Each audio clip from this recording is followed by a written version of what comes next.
Well, hey, good evening, you guys. I have to bring this pistol to your attention. I didn't even know I was going to make a video today. I was in the mood. I had the time. I picked up this gun probably 4 or 5 weeks ago now. Let me give you a close up. This is made in Czechoslovakia. It's a VZ70. It's 7.65. That's 32 ACP. Uh, this particular gun, you can see 72 up at the top. Now, underneath my finger right there, that's actually a loaded chamber indicator, which is really cool. I like that design. Uh, so the story on this pistol, Czechoslovakia, post-World War II, they were very impressed with the German Walter PP, which was very popular. And to me, I don't even understand why the Walter PPK and PPKS were so. I mean, this in my hands. This is compact. The PP. I mean, this is a small gun. But I'm 6'6" and 225, so I kind of make a lot of guns look small. But point being, it's just I don't know why the PPK got all the publicity. I think the Walter PP.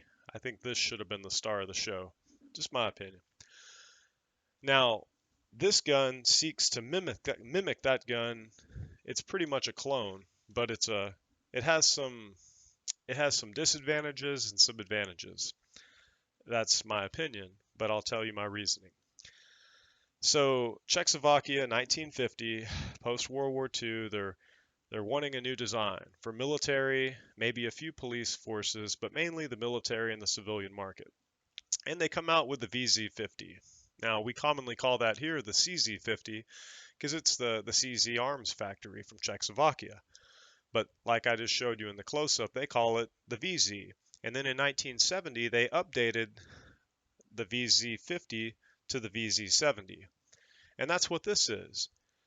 Uh, some of the things they did, they made the magazine drop, same place as the Walter PP, same exact little place, that little right behind the trigger there. The magazine release, they made it a little bit smaller. They changed the grips, uh, and I think they changed the takedown lever that's on the opposite side. I'm going to talk about that because on the Walter PP, when you go to take this gun out, you drop the mag,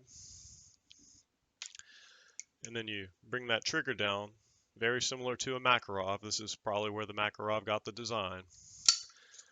And then the top just comes off, and there's your gun. Now just let me set this down and show you how similar the VZ70 or the VZ50, which is pretty much the same thing, like I mentioned. So you would, in this case, you would cock it, just makes it easier.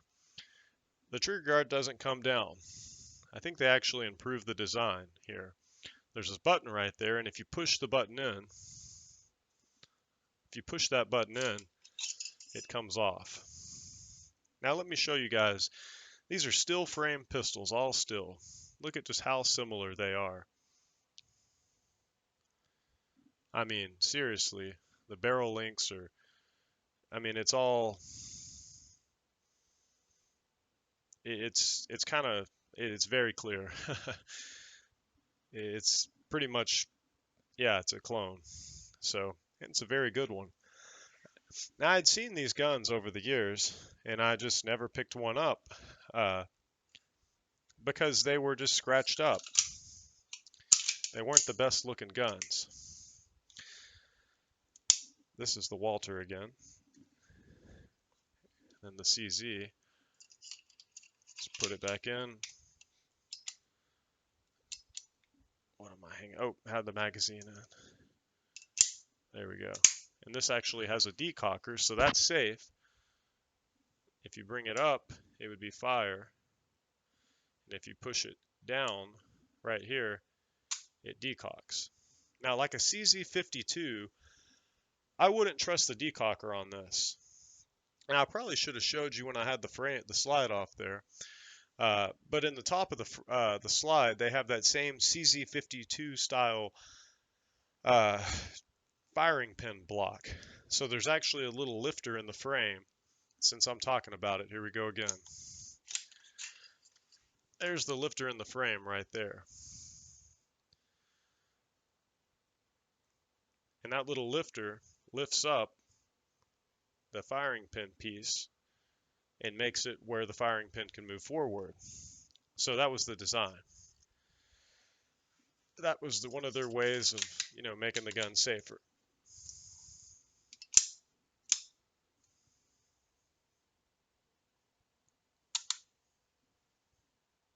So anyways, the very positive about this gun, it's all steel. This is a very accurate pistol. At 25 yards, both of these guns were getting me, honestly, this one right here, I shoot this one better for whatever reason. I was getting 2-inch groups at 25 yards with PMC bronze, 32 ACP, 71 grains. Probably very close to 1,000 feet per second, or slightly over it, somewhere right there. Now, Fiocchi is my favorite ammo for 32. When I carry these things, I actually use Fiocchi, and I use full metal jackets. I want to have adequate penetration because it is an anemic caliber, you guys. And even if you get the hotter European 32, well, be careful. I wouldn't load all hollow points. A lot of these older guns were never really designed to feed hollow points, and even if they feed them good, you always have that danger. But from my experience, both of these guns are extremely reliable. The 60 rounds that I put through this one before making this review, I had not a single issue. Now, I will say, when I bought this gun, I paid sub 300 on one of my favorite websites and just had it, mail ordered to my local FFL. I had never held it or seen it. I just went by the pictures, and it was, I'd seen these over the years for $250, ones that weren't in as good a condition as this, so I didn't mind paying close to a little under 300 for it. But very nice pistol, you guys, and a very nice clone of the Walter. Now, I did shine up the loading gate. When I got it, that was all scratched up. When I got this gun, you guys, I took a punch. I took out every single piece. I used Q-tips. I cleaned every single thing. I put every piece back in it with red Loctite. And I made sure every pin was tight. If I needed to mar up the ends of the pin so it would tightly fit back into the frame, I did that. Some of you will understand exactly what I'm talking about. But the sights it was like a 32nd of an inch off. I corrected that just with a little punch, real carefully without damaging it. And now it's dead on. 25 yards, I'd hit a ace of spades every shot with this if I had an adequate, rest. Or trigger's great. Trigger's really good on this gun. Not the double action. It's double action and single action, just like the Walter. But in single action, I always check my chamber when I do this. In single action, that trigger, let's put the safety off. Bang. There's your reset. I'm guessing that's 3 pounds. It's very manageable. The double action, that's heavy. That could be 12 to 15 pounds. That's pretty heavy. But you get 8 plus 1, which is a good number of rounds. The magazines they're nice little mags. They're not just plastic. There's a metal plate under there. So it's not just a plastic butt plate like so many of these, in my opinion, cheap designs floating around today. It is what it is.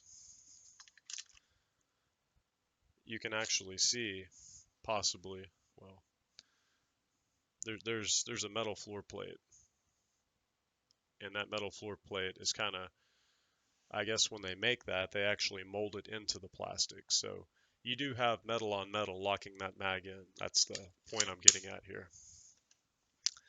Now, I love that loaded chamber indicator that I mentioned earlier. When a round's in there, this little extractor, it'll bow out. Now, on my SIG P232, when it bows out, they actually paint it red right there. That's a lot of models, how they'll show the loaded chamber indicator. Well, on this gun, now when I push on that, I'm going to demonstrate. See that? You can just run your finger over that and feel it. Now on the Walter, talked about this before, they put it in the back. That little pin right there in the back, it actually protrudes, just like a P38, just like a Walter PP, just like a PPK, PPKS, the import version.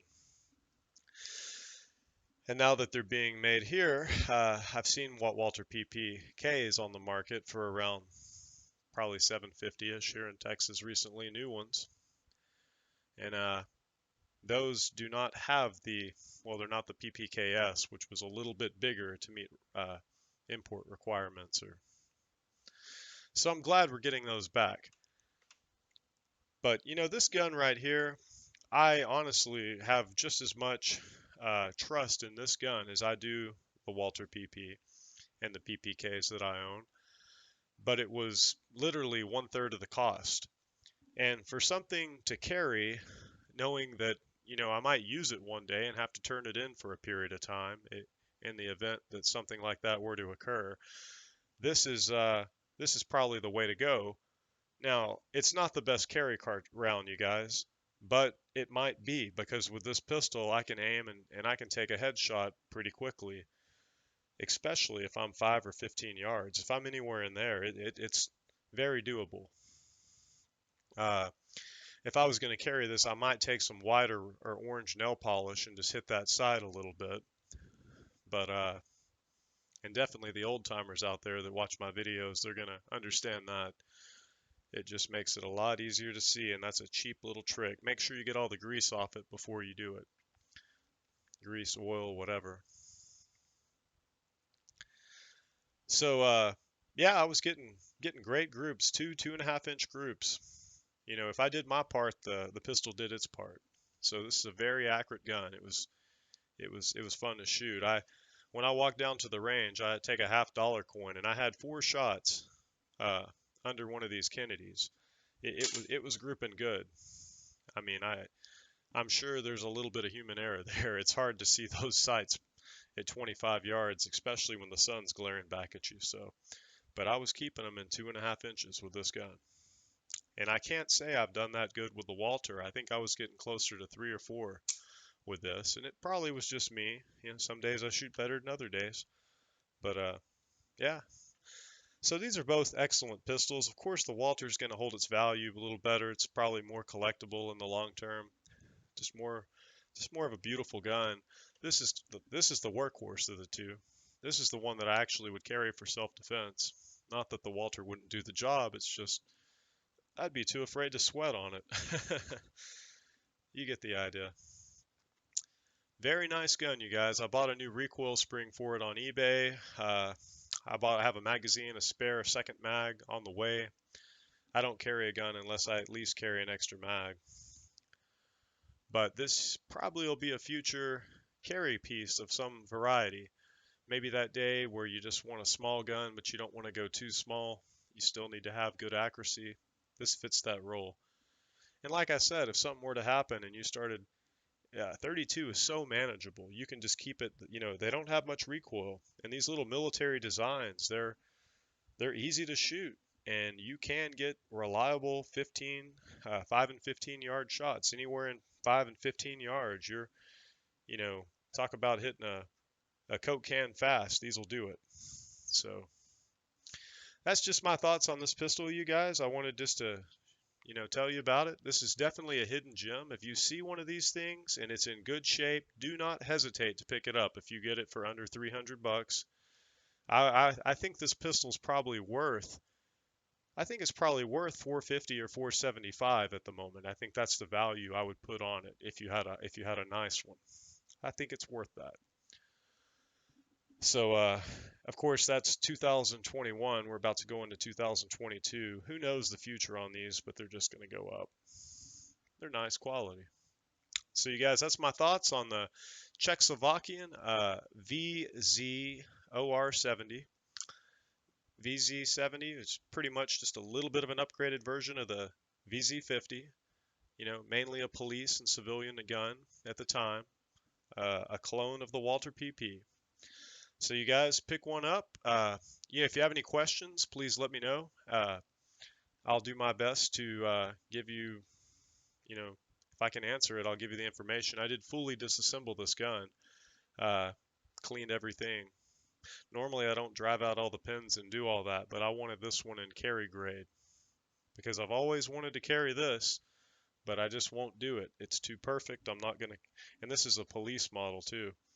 This was an actual police gun, and this is one of those Walter PPs that was made in France during the time where Germany wasn't making them based on restrictions after the war. So this is a collectible one, and I've done a video on that. You guys can check it out on my channel, but this is one I will be carrying. So, well, that concludes the firearms portion of the video. You guys, I have one section of scripture that I'd like to read today, and please don't go. Please stick around and hear this out. This is the New American Standard, and the passage that came to my mind today was in Romans chapter 10. And it talks about the word of faith that brings salvation. That's just my title line. I'm going to start in verse 6. The righteousness based on faith speaks as follows. Do not say in your heart, who will ascend into heaven? That is, to bring Christ down. Or who will descend into the abyss? That is, to bring Christ up from the dead. But what does it say? The word is near you, in your mouth and in your heart. That is the word of faith which we are preaching. That if you confess with your mouth Jesus is Lord, and believe in your heart that God raised him from the dead, you will be saved. For with the heart a person believes, resulting in righteousness, and with the mouth he confesses, resulting in salvation. For the scripture says, whosoever believes in him will not be disappointed. For there is no distinction between Jew and Greek. For the same Lord is Lord of all, abounding in riches for all who call on him. Whosoever will call on the name of the Lord will be saved. How will they call on him in whom they have not believed? How will they believe in him whom they have not heard? And how will they hear without a preacher? How will they preach unless they are sent? Just as it is written. That's where I'm going to stop right there, you guys. But that's just a powerful verse, Romans 10:10. Powerful passage. For with the heart one believes, resulting in righteousness, and with the mouth confession is made, resulting in salvation. That is a powerful scripture. People ask, what must you do to be saved? I would say that's the scripture that I would point to. Well, that's how I'm going to end this video today, you guys. Please like, comment, subscribe. If you do have any questions or if you see one of these, please don't pass this one up. This is a still high-quality gun. The only thing I'll say, if you do find one, when you get it home, take the little screw out, take your grip panels off. There's a little bolt underneath these panels. Actually, right here, there's a bolt that recesses into the plastic panel. It's made for the little hex bolt under the panel. Make sure that bolt's tight. You actually put a wrench on the other side, and that little bolt holds the side panel on this gun. It's a very secure design, you guys, but just when I got this one, that bolt was loose. I actually replaced that part too with a fresh nut because I wanted to make sure the threads were in perfect condition, because this will be a carry gun. So I got on a website, I think it was Numreich, I believe, and I ordered that exact bolt. The bolt was like $4, but it costed me another $4 to ship, but that's okay because I replaced that part and I ordered the nut with it too. And I used a drop of red Loctite, put adequate tension on it, cranked it down. Now I'll never worry about it again. It's been serviced, and that's and it's fun, you guys. It's fun tinkering and learning about these older all steel pistols. I mean, I have a rant. I better get into that too. I was at Academy Sports the other day, killing time. And I walk over to the gun counter and I look down. Every pistol is one of those polymer double stack plastic floor plate. Now Glock makes a strong floor plate. I mean, they're kind of they're supreme magazines. If I was going to say a polymer pistol that had the best polymer mags, and they're still reinforced, but the base plate on a Glock on the bottom is still polymer. But they do a darn good job. I don't see Glocks breaking ever. But I've seen other pistols where that thing pops off and the ammo spits out. And that doesn't happen when you have a metal reinforced. You know, it just doesn't. You're not going to snap that metal off of there. Here's back to my rant. I'm looking down and I see a Rock Island Armory 1911. Full mil-spec model. And it's 470 bucks. And I'm looking at all these polymer guns, and they're like 530 and up. Some of them 650 with the little red dot sights already attached on them. And I'm just sitting there thinking to myself, and I'm like, it's like people have lost sight of what's value. That's how I honestly feel. I realize that we, we're only going to live 80 or 120 years if you're lucky. But if I buy something, I'm buying something quality, and I'm going to take care of it. If you notice, my guns are nice and oiled. After this video, I'm going to wipe them down. I'll put them back in the little cases. I'll put them back in my safe. That's just how it is. I will update you guys on one thing if you stuck around this long. This is really cool. Now, I just have to, I'm not lying to you guys. Please don't think that. This is 308 or 762 by 51 NATO, more accurately. This is PPU, so it's kind of Serbia, modern day Yugoslavia, if I'm right on that. See this target here?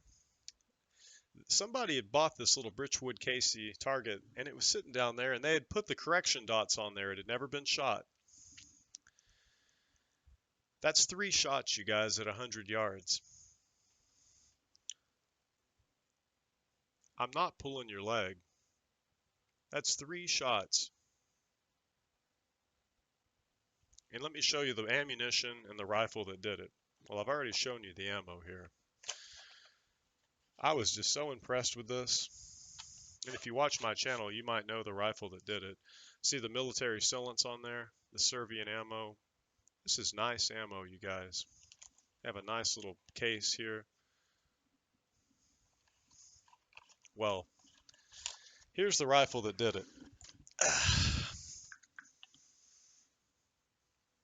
My Savage Model 12 in 308 with the Cho 8 machine tool stock and a Super Sniper scope. You believe that? That's 3 shots at 100 yards.